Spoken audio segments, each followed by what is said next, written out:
New Colgate Optic White Teeth Whitening Kit. Professional level whitening in 10 minutes a day.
Good day, everyone. Good day, everyone. I'm going to make a presentation on our research on the impact of remittances on monetary transmission mechanism in remittance receiving countries with focus on credit and exchange rate channels. Let me focus on the conceptual framework of our research. Central banks around the world implement monetary policy in order to control inflation, maintain appropriate level of employment medium. But we focus here on two main channels. One is bank credit and exchange rate channel. When central bank increases interest rate, it expects the interbank market rate will go up. Therefore, the credit will fall, which will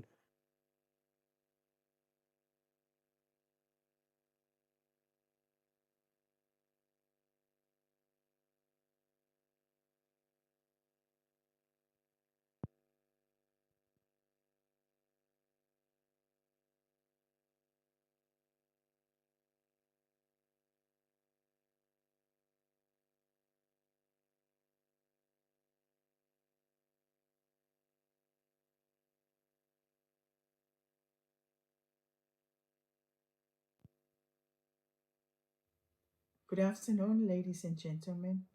My name is Mary Ilonga McCraft Detaya. I am a PhD student from the National University of Samoa. I am indeed grateful to the management of DevNet program for this opportunity to present my work in this and have been dominated by male figures as the active participants.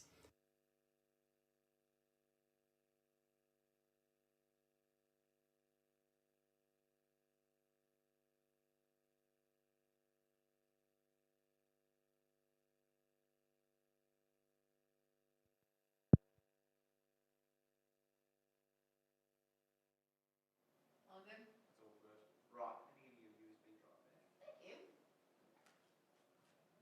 I mean, it's really what drew me here. It was not to say hi to you. Not at all. I just not to come and hide. Everything's going all right then? Yeah, really, really well. I like honestly, I'm really impressed with like all the thank you, the internet connections from all the like Fijians and Samoans. Like they've all actually patched through. Like I mean, that maybe not top notch, but like it's doable. Doable. Yeah. It's audible. It's no one's dropped out. It's been great. That is huge. Yeah. Huge. Yeah. So that's a testament to the whole team of no, it's done really well. And like the people that I've had trouble with, like I've either gotten on email or phone to them like instantly just being like, hey, you gonna join your session? Yeah. They always come through. Perfect. So I don't know. It's huge. We like that. We like that. Yeah, we do. We do. And we're like, we're over the halfway point. Because tomorrow's going to be pretty easy because half the days are achieving through. So, sweet. Yeah. Thank you so much, Jake. No worries. There's no session after this in here, eh? I've got a 2 to 3:15. And there's a 3:45 to 5 o'clock. This says it's in person only and it's going to be in case room 3. But it's a double up with what case room 3's got. So I think they're going to, because they're using, yes, so I don't think you have to worry about patching anyone in. Okay. Sorry, my archaic terminology. They're going to use this room as like a breakout room. Okay. So they're going to facilitate and direct from 3, and then they're doing like 3 will be one set of people and 4 will be another set of people. Right. And we'll brainstorm and then I think we'll go back to 3 to like discuss, I guess. So we don't need to bring a string through. No. Cool. No. Perfect. Turn the lights on. Nap time. Go and find food. Oh, I have so much leftovers. Do you want me to use it? Do you like chicken wraps? Yeah. Yeah. I went looking for it and I saved it. I brought it behind the table because we have vultures. I was like, no, our AB team needs to eat, so I hid it all behind our desk. I'll bring you. Or do you want to get it? Or no, I'll come up. Okay. I can earn my chicken wrap. You've double earned it. There's plenty left over. Perfect. Chicken skewer. I mean, beef skewers.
Hi, Jahan. If you can hear me, would you mind unmuting your microphone, please, and just saying a few words? People will be starting to come through shortly, and I'll just want to test Yeah, yours. I hear you well. Yeah.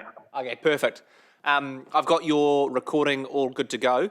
The person down the front will introduce you, and then I'll when they introduce you, you can unmute your microphone, and we'll play the presentation, and then I'll bring the sound in for you for the Q&A afterwards, so everyone can ask you questions. They all have to come down here to the microphone, and they'll just give you a question, then so you can hear it. Otherwise, it gets lost in translation. Happy with that? Oh, yeah, while others talking. Yeah, I can hear you. You're slightly muffled. How's the connection? Can you hear me okay? Yeah, I hear you well. I Okay. hear you well, yeah. Cool. Awesome.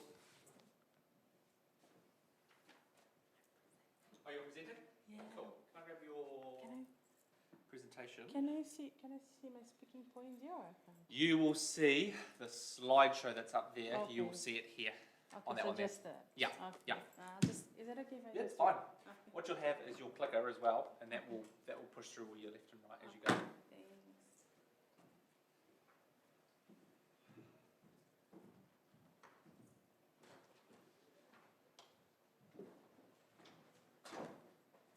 Hi, Jahan. This is Ashraf. Hi. You're in the session 5.4, okay? Yeah. I'm just wondering, I need to share a screen with the slides, but it's not allowing me to do that.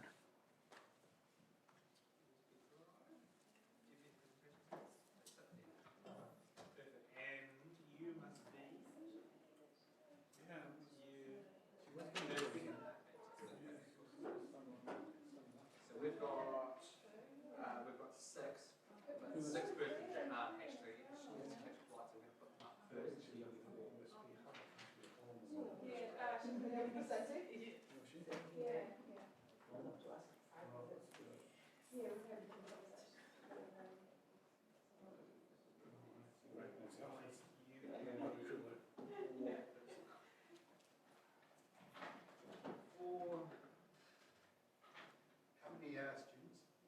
Six. There's a couple online. Three are online actually. Yeah. So they have a sort of 5 minute. Yeah, they're quick fire ones. Five and then five. Yeah. Five questions. Good. That makes for kind of a dynamic session, really, doesn't it? Yeah. Which you like. Well, I could cycle through it. I couldn't have summarized my PhD in 5 minutes. No, That's why I didn't choose to do this. I choose the water 15 minutes.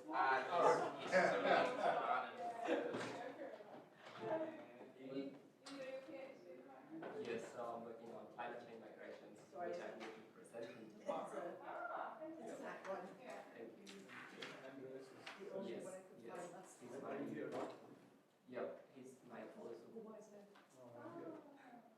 And he was like, yeah, you can go. Presentation. Hey, you don't get prizes though. Diana, second one.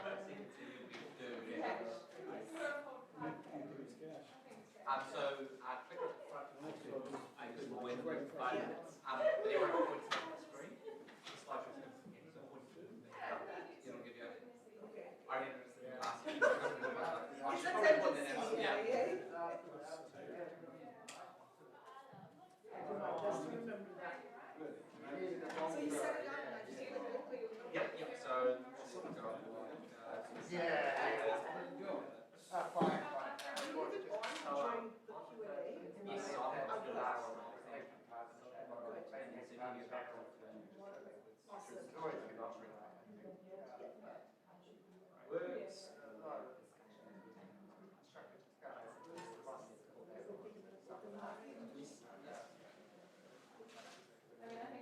Three decisions, right? So that's you. Started this working poets. Line slides are good fun and then 5 minutes. Oh yeah. The 15-second references are tight. Thank you so much. No worries.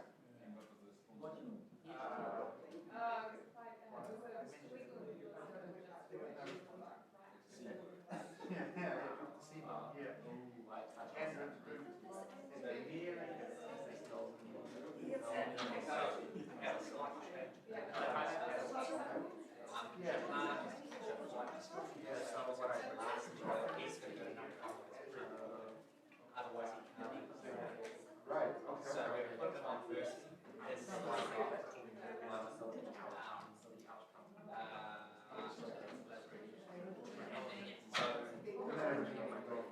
Yes, yes, so here is a program called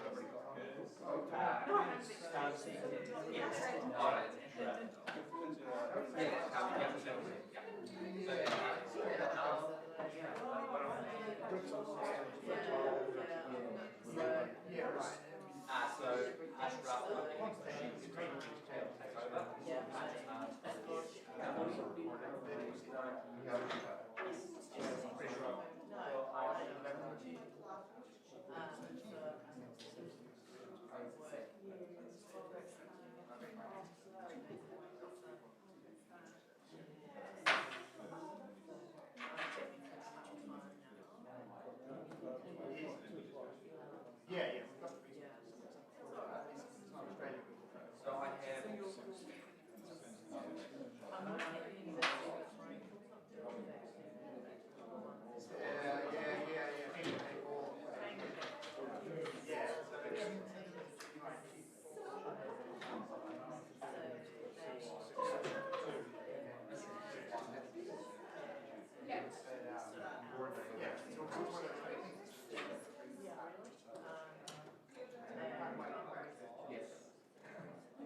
Perfect. For my Zoom guys, if you could just keep your, if you're not presenting, just keep your microphone muted because I'll only be able to bring in a full feed. So if you talk, it'll be talking over someone else's presentation. Kazi, when your presentation is due, you can just share the screen and then you can present your slides. If both of you keep your chat up, I can speak to you over text at the back and I will let you know. And the gentleman will intro you as you guys come in. So any problems, just message me on chat and I can get back to you. Yeah, sure. Thank you.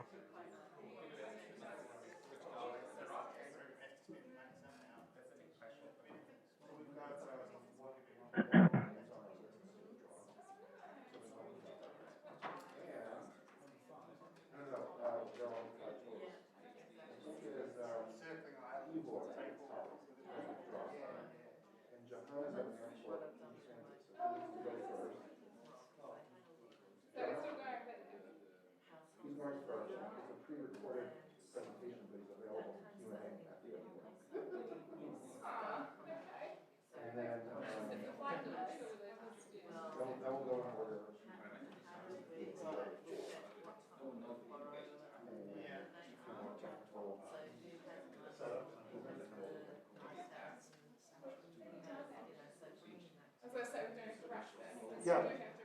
We only have 5 minutes left, so we're good.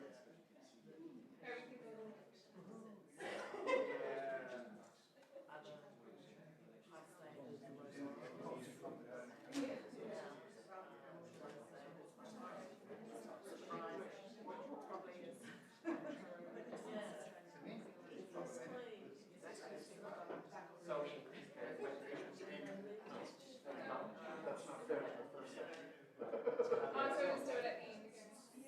Yeah, I think we should keep it at 5 minutes, just to be fair. Also, this is a shorter session than the last one in terms of, like, we have longer. Yeah, it's been 2 hours. Yeah. This is a shorter session, but we only have 5, so it should be good.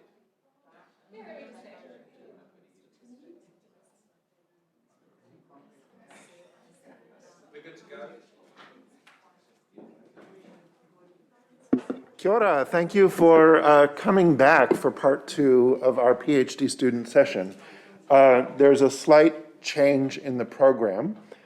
Session 2 is going to be a little bit more interesting because we've got some online presentations.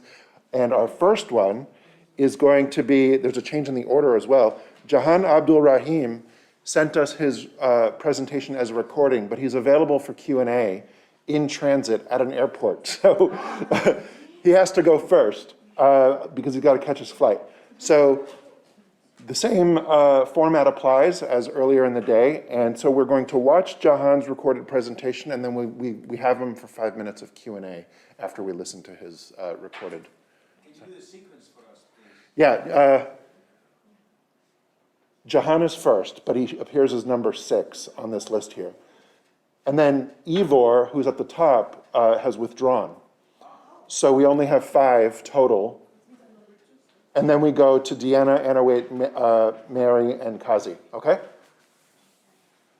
So number 6 is now number 1, and all the others are pushed down. All right. Hey, everyone. Good day, everyone. I'm going to make a presentation on our research on the impact of remittances on monetary transmission mechanism in remittance receiving countries with focus on credit and exchange rate channels. Let me focus on the conceptual framework of our research. Central banks around the world implement monetary policy in order to control inflation, maintain appropriate level of employment. For that, they use interest rate as a policy tool to control inflation and maintain an employment level. When central banks observe inflation is going up, they increase the interest rate. Therefore, they expect the inflation will go down through their monetary policy measures. Monetary policy is transmitted through different channels of medium, but we focus here on 2 main channels. One is bank credit and exchange rate channel. When central bank increases interest rate, it expects the interbank market rate will go up, therefore the credit will fall, which will reduce aggregate demand in the economy, therefore inflation will fall and employment also will stabilize. But there are many variables in the economy, one of which is remittances, are the money migrant workers send home for their family members. When remittances indirect in the economy, it builds loanable funds available with commercial banks. When commercial banks have loanable funds through remittances, they are becoming less reliant on the interbank market. Therefore, they are less responding to central bank's interest rate hike. This will prevent central bank from achieving its monetary policy objective. Similarly, remittances also distort the economy because when remittances flow into the economy, it increases money supply, therefore inflation will go up. So central banks will be triggered to increase interest rate in order to control inflation. But this distortion is created by the remittances that migrant workers send home. Why remittances are very significant? Because remittance inflow reached more than $650 billion in 2020.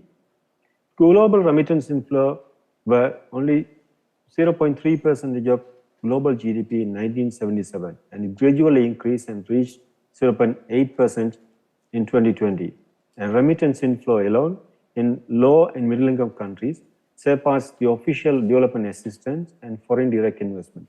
If you look at some countries like Tonga in 2020 recorded 39% of remittances to its GDP, followed by Kazakhstan, Tajikistan, Lebanon. And also in the Asia Pacific region, Samoa, which is a small economy, also recorded 25% of remittance to GDP ratio in 2020. So for our research, we have 2 major hypotheses. One is an increase in remittance inflow makes bank lending less responsive to interest rate because remittance results in more funds flowing to commercial bank. Therefore, commercial bank lending rate become less responsive to interest rate. The second hypothesis is an increase in remittance inflow weakens the relationship between interest rate and exchange rate because foreign remitters exert pressure on exchange rate. We have 3 main research questions to address here. First one is, do remittance affect the functioning of credit and exchange rate channel? And how does the effect vary across remittance recipient economies? And what factors contribute to the varying effects of remittances on these channels? For this, we use quarterly data from 2000 to 2019, collected from International Monetary Fund and respective central banks of 51 remittance recipient economies chosen for these studies. From our empirical analysis, we found response of bank credit and nominal exchange rates are heterogeneous. The remittance to GDP ratio has a significant effect on nominal exchange rates. In countries with higher remittance to GDP ratio would have more appreciation effect. In terms of credit, savings to GDP ratio and higher level of remittance inflow, when it's more than nearly on average about 5% of GDP, have significant explanatory power on the response of bank credit.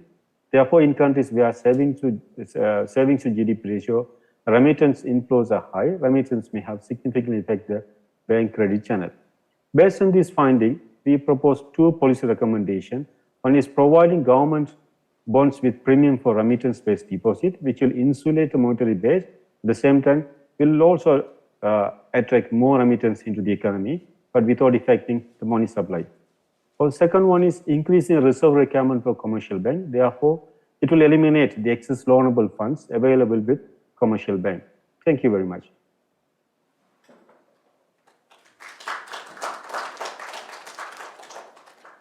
Thank you, Jahan, and I hope you are there online with us, because now we've got 5 minutes with which to have some Q&A if anyone would like to ask questions.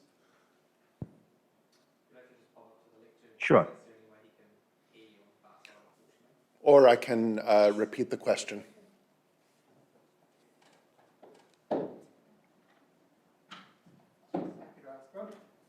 Sure. Here comes someone, Jahan. Hold on. Hey, thank you. I'm Terence. That was a really interesting presentation. Thank you very much, and certainly relevant to the Pacific.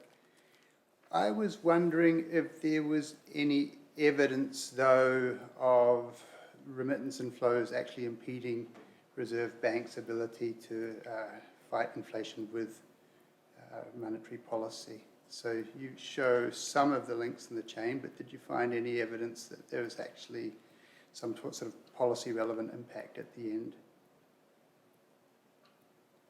And he's frozen on the screen. I don't know. We've all... Yeah, I hear you now. Yeah. Okay. I'll listen to. I must have missed your question. So my question was, did you find any sort of ultimate impact of remittances on reducing central banks' ability to fight inflation using monetary policy? Like, did countries... Yeah. Well, it's a good question. Yeah, good question. Based on our analysis about the 51 countries we chosen for these studies, mainly remittance recipient countries, we found, remittances, when remittance inflow increases, it significantly impacts the monetary policy decision by central banks, mainly in countries where remittance reaches about a certain level, like more than 5% of remittance to GDP ratio.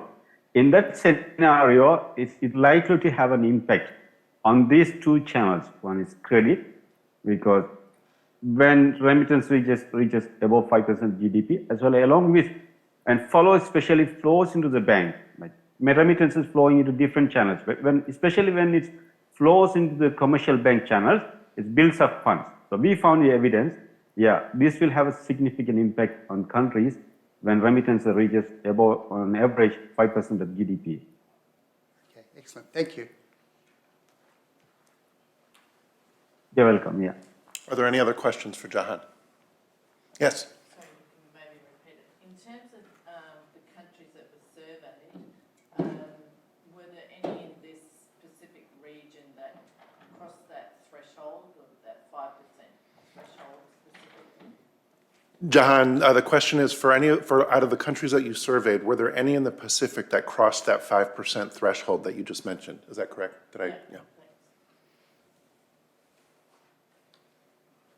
Yeah, thank you very much. Thank you for asking this question.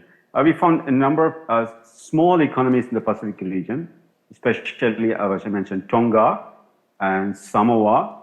I think Fiji, they already exceeded 5% of the remittance to GDP ratio. So these small economies, based on the findings in our research, we expect the increasing remittance inflow into these small economies in the Asia-Pacific region will also experience this effect of remittances on their monetary policy and its expected outcome. We still have a minute and a half if anyone else has any questions for Jahan. No? Jahan, thank you so much, and I hope you have a pleasant flight. Okay, thank you very much. Thank you very much for giving me this opportunity. Also, prioritizing my presentation and taking it forward. Thank you very much for your help. Our pleasure. Thanks, Jahan. Next on our agenda, we've got Deanna.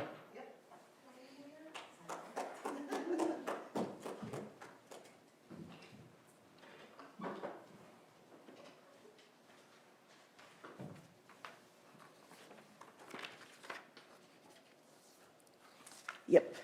So pardon me, I'm going to be reading a lot because 5 minutes, I have to keep to the time and making sure just I cover everything. Okay? So, wait, where's that? Yeah. Kia ora koutou katoa. My name is Diana Lorenzo. I'm a senior lecturer and PhD candidate from across the road, AUT. However, before I joined the academe, I was an entrepreneur, a marketing professional, and a business practitioner for over 20 years. Now, my experience in business made me question the meaning of a business career, and it sparked my interest in how business can actually be a force for good. So my research interests lie at that intersection between business and development. And today I'd like to briefly share with you, within the span of 5 minutes, my research entitled Social Value Creation in Social Entrepreneurship, Ethical Perspectives on Beneficiary Engagement within a Developing Country Context. Okay, who among you is familiar with social entrepreneurship? Yeah, okay, good. All right, so social entrepreneurship fascinates me because conceptually, it is business that actually aims to do good, and it does so through social value creation. Social entrepreneurship creates social value and delivers social good by competing in the market through commerce. By harnessing the revenue-generating capacity of the market, it can mitigate poverty and inequality in a perpetual, self-sustaining manner. Compared to not-for-profits, government agencies, it does not rely on donors, government policies, government subsidies to sustain its operations. Beneficiaries are the primary stakeholders of social entrepreneurship. They experience social value creation through their engagement with their social enterprises. Now, given that social entrepreneurship is a viable means to alleviate poverty, it is critically important to examine beneficiary engagement in order to make sure that social entrepreneurship is truly social. And at the very least, it's not just a marketing tactic or a branding tactic. Now, towards this end, I use care ethics. I use care ethics to understand what social value creation is from the beneficiary's perspective. In my research, I ask the question, what is social value creation to beneficiaries in social entrepreneurship within a developing country context? Okay, and considering that social entrepreneurs establish social enterprises to create social value, I also ask, how do social entrepreneurs view, how do social entrepreneurs' views compared with those of the beneficiaries? Okay? The answers to these questions promise to enrich our understanding of social entrepreneurship because current research emanates from the developed world and from a Western worldview. Now, this limited contextual view is problematic because social problems are prevalent and more extreme in the developing world. My research offers an understanding of social entrepreneurship from the grassroots, rather than the usual top-down perspective of management and institutions. By doing so, my research endeavors to give voice to social entrepreneurship's most vulnerable stakeholders, its beneficiaries, and perhaps grant them a more active and empowered role in social entrepreneurship beyond mere passive recipients of social value. The Philippines provides the context for the study. It is described as a weak state with a high incidence of poverty and vulnerability due to the government's deficiency in delivering basic needs to the poor. Given that the focus of my research is beneficiary engagement, care ethics is an appropriate framework to use because it is practical, relational, contextual, and ethical. Okay, I joined the work of Toronto to develop, and I've developed this framework. Caring about means attentiveness, what is important to the beneficiaries. Caring for is responsibility, how the social enterprise demonstrates responsibility for care. Caregiving is competence, how the social enterprise's practices are effective in addressing beneficiary needs. And care receiving is responsiveness, how the social enterprise responds to the beneficiary's vulnerability. Now, I'll just skip the methodology. We can talk about it in the Q&A. Okay, so my preliminary findings. First, there is tension between business viability and the social mission in the work arrangements between beneficiaries and social enterprises. Secondly, beneficiary altruism leads to heightened beneficiary vulnerability. Third, beneficiaries rely on the social enterprise to develop their social networks, which give them critical access to resources, personal development, and business opportunities.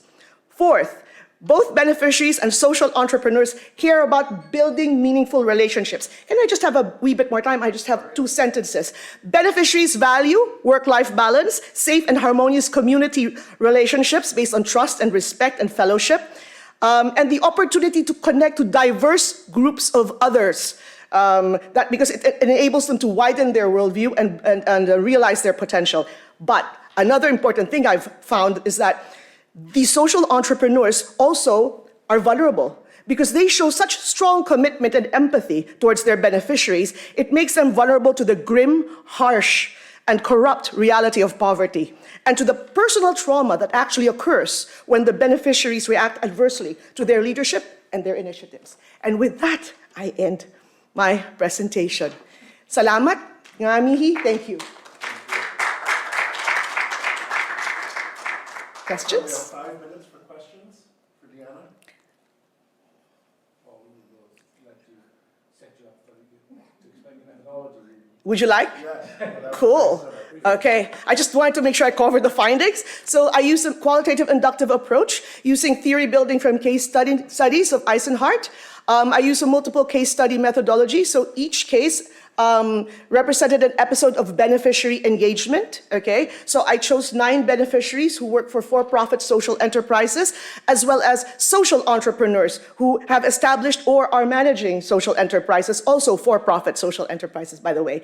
I went to urban and rural settings, okay, because there are nuances in poverty and vulnerability and life experiences, you know, across these contexts.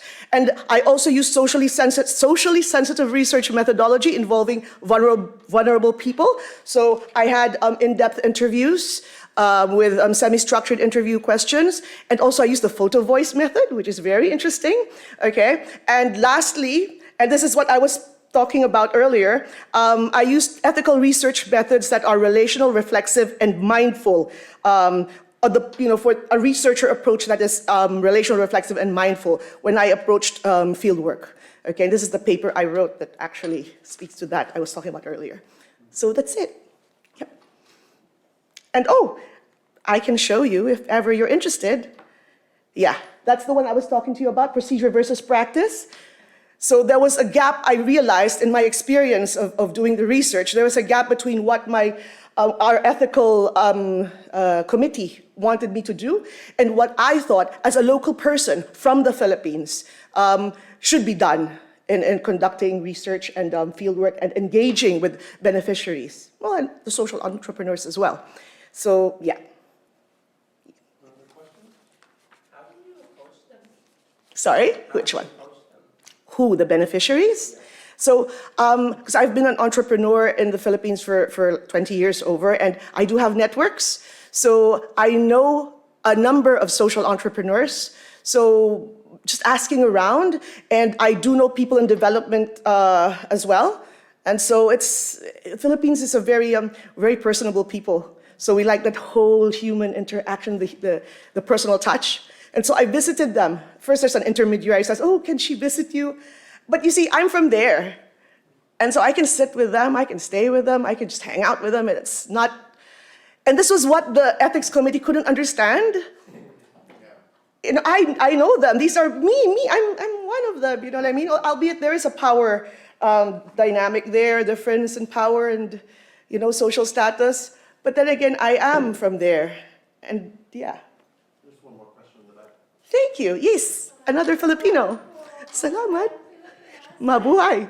Indeed. I just wanted to know what you felt were the biggest challenges across working in different settings like that, because you and I both know they're Yes. quite different. Yes. Even though you're a local, like what would you say was the hardest part about that data collection? So like the data collection, my experience, one of the biggest hurdles I had was the budget, because I wanted to treat the beneficiaries, because in the Philippines, eating together is very important.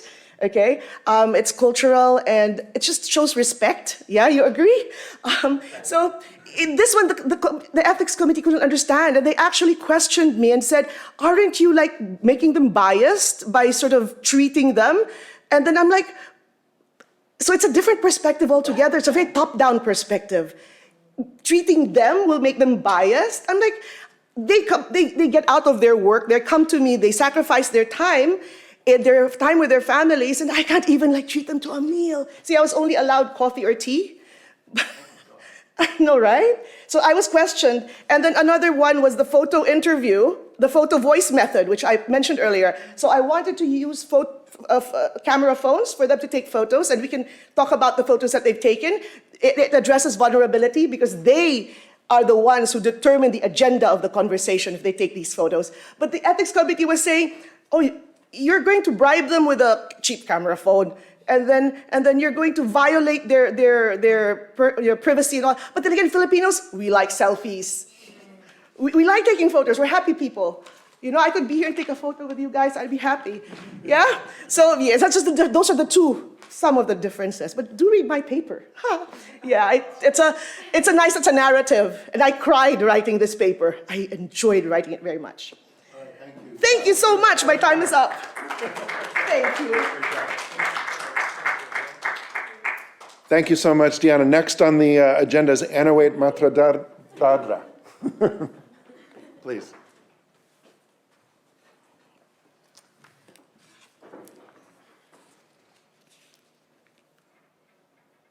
Pulavinaka, everyone. I'm Anna. I'm from the University of the South Pacific in Suva, and this is my first ever overseas conference. So I'm delighted and I'm very fortunate to be here today, thanks to DevNet Pacific. So my presentation today is titled Melanesians on the Margin, which focuses on the experiences of the labor trade for Melanesian laborers and their descendants in Fiji and Samoa. So before I begin, I'd first like to acknowledge and pay my respects to the Melanesian descendants, past and present, and also their elders in Fiji and Samoa who've been part of my research journey. So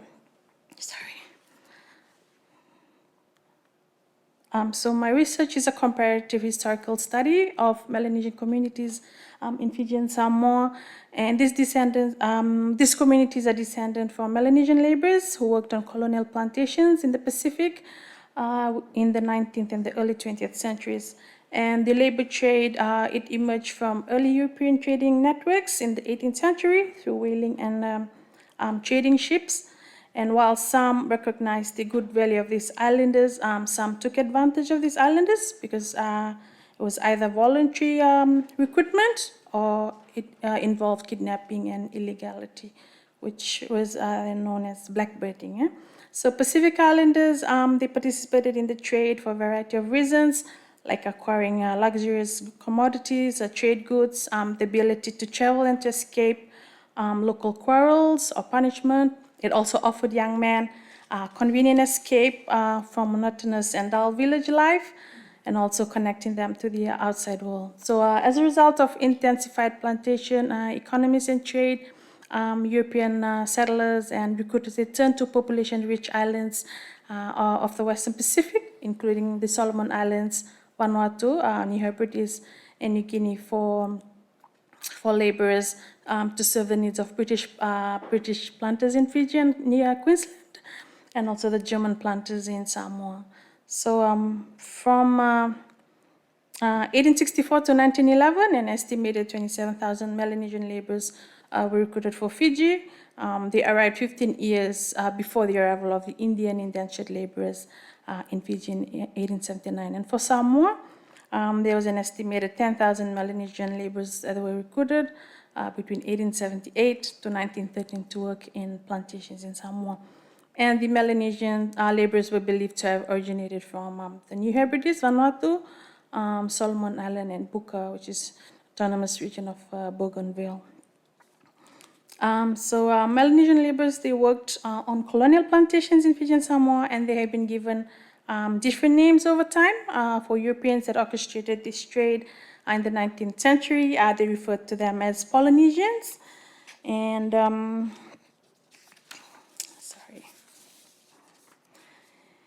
And for those in Fiji, they were all referred to as Kai Solomoni, perhaps because the majority of Melanesian descendants in Fiji were from the Solomon Islands, so they were given the term Solomoni.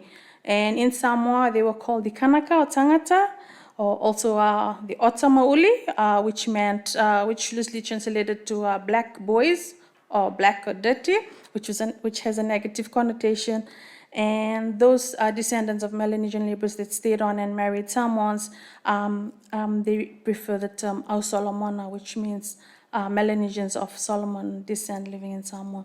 So my research project, it focused on 5 Melanesian communities in Fiji, and also 5 Melanesian communities in Samoa. And so I used archival research and Talanoas that shaped the basis of my research. Why I think this research is important is because there's little acknowledgement of Melanesian labor migrants' contribution to the development of the two countries, Fiji and Samoa. And Melanesian minorities have faced challenges with regards to political representation, access to land, services, education, and employment. And many of these can be traced back to the beginnings of the labor trade. So just quickly, a comparison of the experiences of the Melanesians in Fiji and Samoa reveals some important findings. And the first is that Melanesian descendants in Samoa have somehow successfully integrated within the Samoan society than their counterparts in Fiji. This is because of the different traditional kinship systems. And Melanesian descendants in Fiji have not really penetrated into the traditional Itoke society. This is because of the strict patrilineal kinship system in Fiji.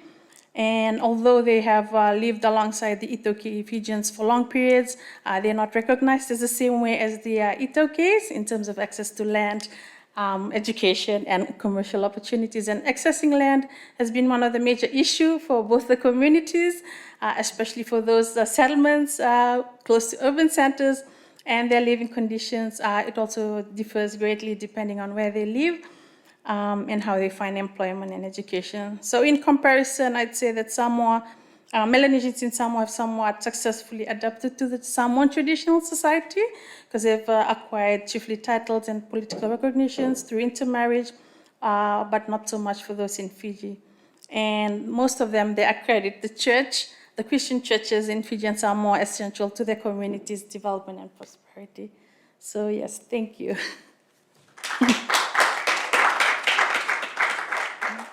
Questions?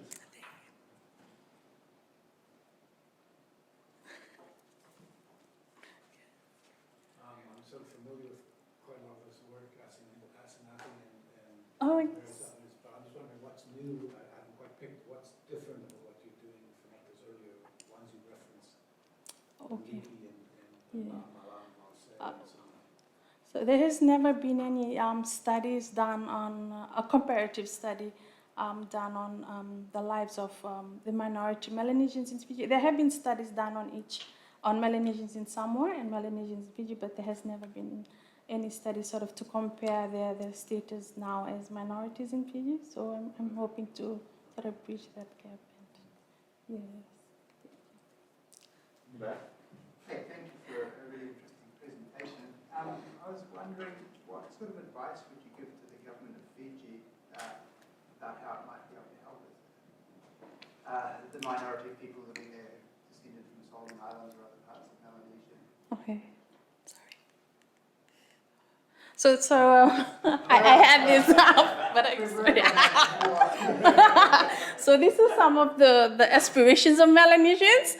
I knew I was going to run out of time, so I just prepared this just in case. So So I hope those points answer your questions. Yes. So they have Melanesian associations that established for fitting in 1987 that hope to look into the needs and Melanesian presence.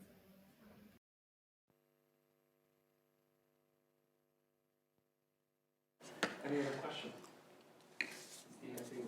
Yes, there's still some time left. All right, well, thank you so much. Thank you. Very interesting research.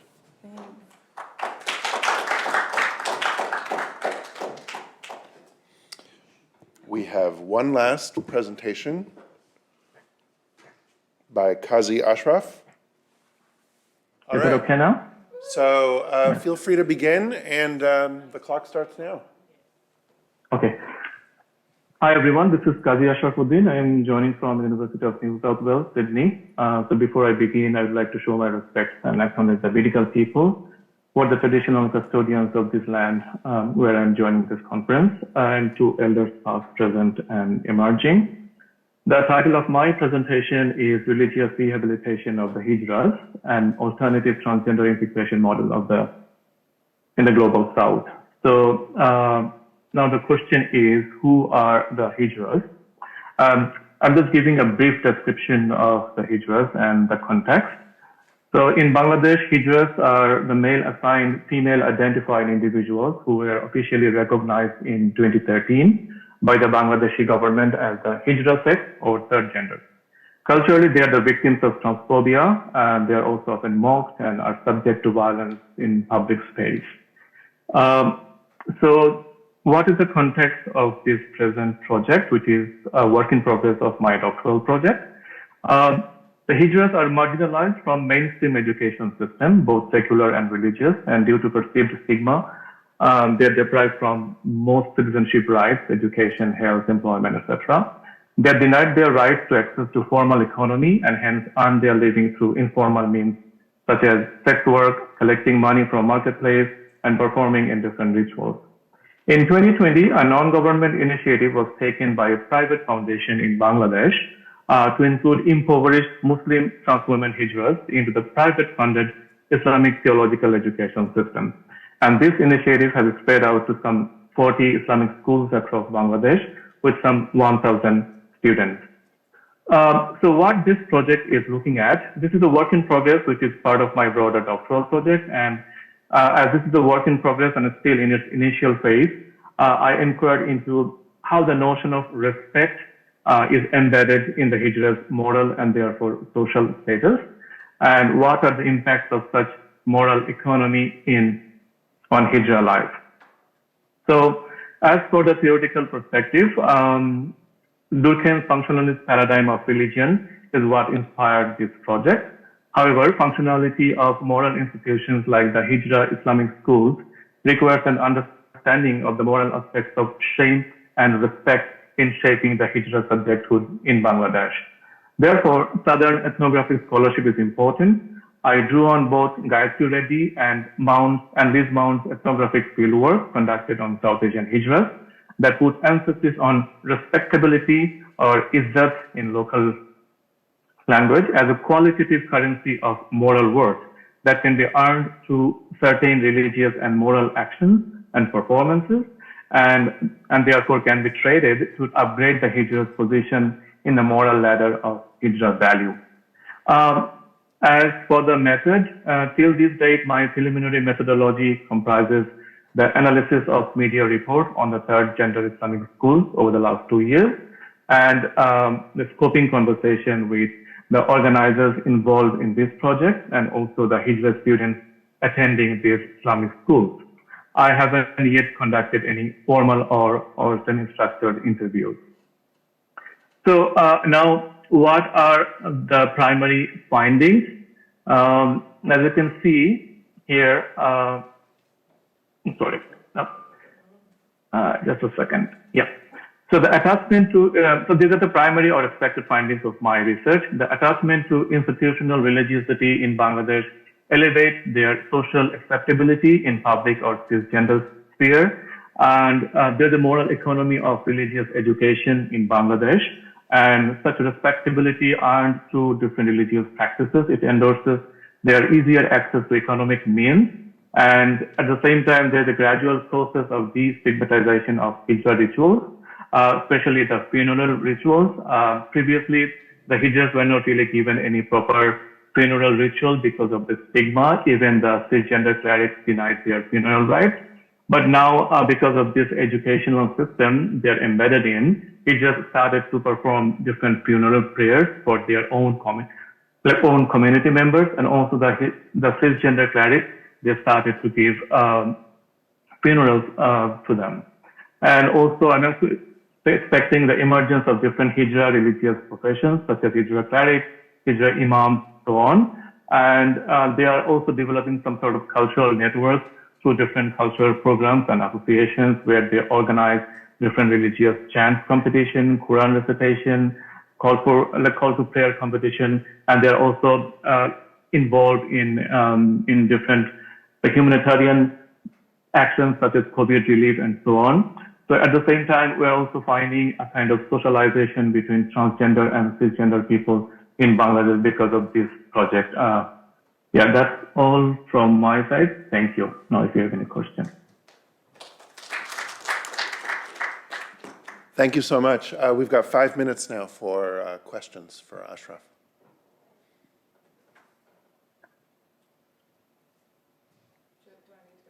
Or I can ask it for you. I can relay your question. Yeah. I just want to know a bit more about interviews, how he's going to proceed to do those. Yeah, can you tell us more about your planned methods? How are you going to do interviews and things like that? Tell us what's on deck for you.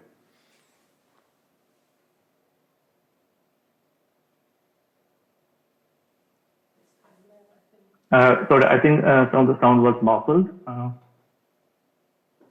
Can you hear me okay? Yeah, I can hear you. Can you hear me? We would I can hear you now. Okay, we would like to know more about your methods. How are you going to do interviews?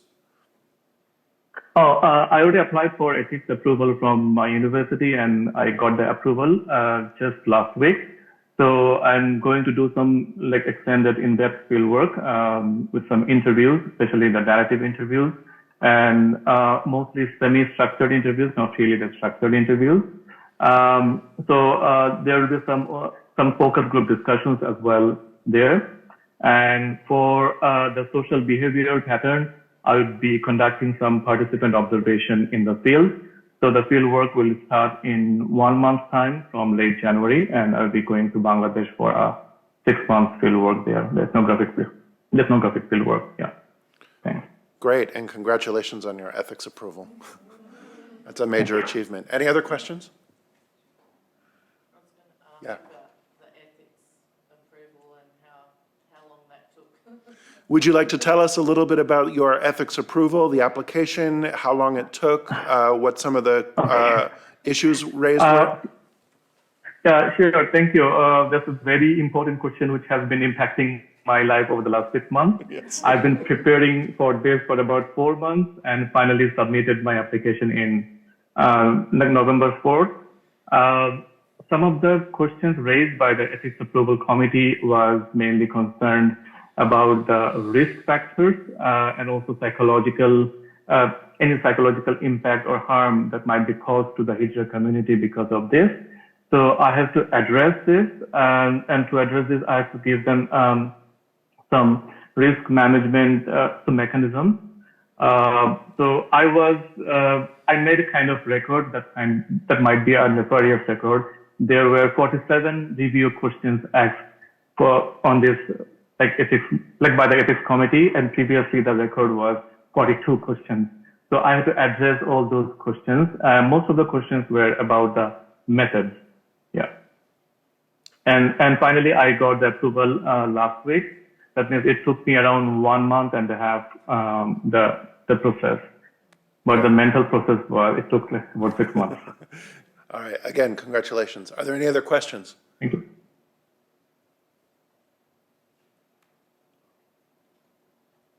None? I'll try to ask you one. I'm curious, the hijra communities or something analogous to them exist anywhere else in more